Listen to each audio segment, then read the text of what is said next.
If I bring up Chess Master up here and ask him, what are the principles by which I can become a master of the game of chess, he'll say these 4 things. He'll say that you need a sense of patience.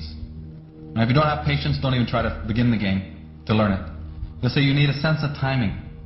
If you don't have a sense of timing, don't open the book. You have to have knowledge of your opponent, right? And then the 4th one that they'll tell you is that you need to have the willingness to make any and all sacrifices. Now, ladies and gentlemen, why are the dark side winning the game? It's because they've got infinite patience. They've been working on one thing for 50,000 years. I call that patience. They got a brilliant sense of timing because they know all about the astrology and the divination that we forgot, that our agricultural ancestors all knew about. Well, we're with the Julian calendar and we're not interested in any of that stuff anymore. We're slaves of the watch, but we don't know about the higher time to rule our own lives by. They have amazing knowledge of you. Right? They have intense knowledge of us, their enemies. And the 4th one is the clincher, isn't it? Because they're willing to make any and all sacrifices when and wherever they need to do it. But Adolf, that would break our treaty. You're a good guy. Why, you hate war. You wouldn't go back on your word.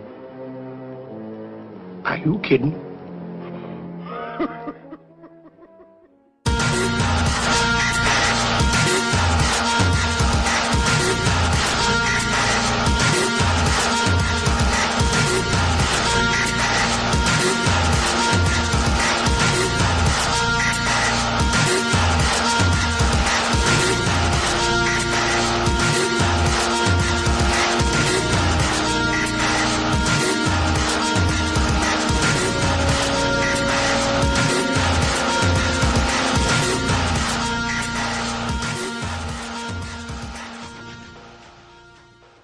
George W. Bush is a direct descendant of Godfrey de Bouillon. The Bouillons were servants of Pope Gregory VII and led the European noblemen into the crusade in order to recapture Jerusalem from the Islamic faith.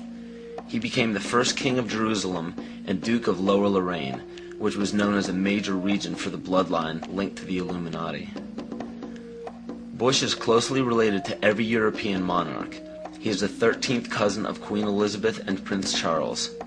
He also has kinship with every member of the British royal family, the House of Windsor. The House of Windsor is known for abandoning their German names after World War I due to criticism of the people. A lesser-known fact about the House of Windsor, however, is the heavy funding contribution to bring Adolf Hitler to power in the rise of World War II. The swastika is actually a symbol of the sun, referencing to the Sun Order of the occult. Heinrich Himmler was the commander of the SS and one of the most powerful men in Nazi Germany.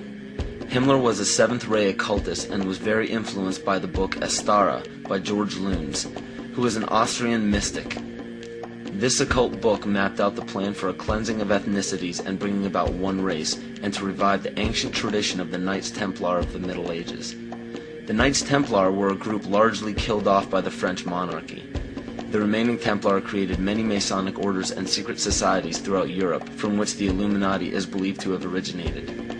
It's important to note as well that the Bush family's ancestor, Godfrey de Bouillon, was a Holy Templar himself. To this day, every single United States president, with no exception, has a direct bloodline relation to British monarchs. And on December 20th, 1993, George Herbert Walker Bush was knighted by the Queen of England as a Knight Grand Cross of the Most Honorable Order of the Bath for his leadership in the Gulf War.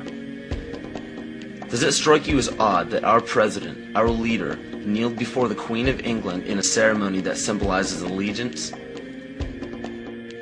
So what does this all mean? It simply means that throughout every major civilization, political power has remained in a select few bloodlines, and it is desperately held in the same manner today.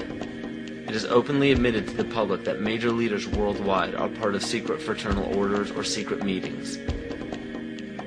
But what is not disclosed to the public is the purpose of these meetings. So let me spell this out for you. The major leaders from around the world are part of a united effort to remain in power forever. To do so, the people are lured into the trap of perpetual debt, making it impossible to be repaid by the people. So in turn, all property and assets will be repossessed by the debtor. For those of you who are unaware what it means when a government owns everything of yours, it's called socialism. All of this is part of an ultimate goal of the mystery religions. The mystery religion is the paganism we've been talking about all along, but the pagan religions known to the public today are nowhere near as involved as the mystery religion. It is much less confusing than you think.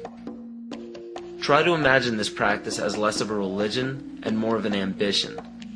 The ambition is to reach enlightenment. There is no superhuman intelligence or fantasy involved in this. The gifts of God are very simple. Omnipresence. The power of one being or consciousness to be everywhere at once. Omniscience. The power of knowing everything that can be known. And omnipotence. To have unlimited power.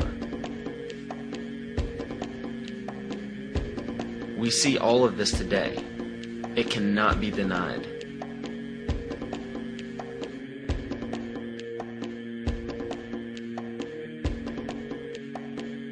If you still don't believe that the mystery religion is present today, just look around you. There are literally thousands of statues and emblems of ancient religions on every political establishment. Even on military uniforms, these symbols are found everywhere, but not only in our country. The same emblems are found on every nation's military uniform. And why would this be? Because a life taken at a chosen time, place, in a specific manner, it becomes a sacrifice. And to further illustrate this point, on March 20th, 2003, President Bush launched a bombing of Baghdad at 5:50 Baghdad time. This lasted into March 21st. It was called shock and awe by the mainstream media, but according to the mystery religion, this date is known as the Eve of Ostara, more commonly known as the spring or vernal equinox. Occultists worship the goddess of the earth, Gaia, on this day. The Druids knew this date as the spring fertility rite, the day of feast. The war was promptly ended on May 1st, 2003. This date is known in the Druidic calendar as Beltane, or Walpurgis Night. It was named after Saint Walpurga, who was the pagan goddess of fertility. From March 20th to May 1st, the pagan ritual is to give blood to the earth and renew life to the goddess of fertility. What better time frame to declare a bloody war on the days of a ritual sacrifice and end it exactly when the pagan ritual ends? The parallels are uncanny. These are all facts written in many different sources around the world and are available to anyone to discover. Connecting the dots is up to you, but make your own decisions instead of settling for conclusions that others have put in place before you.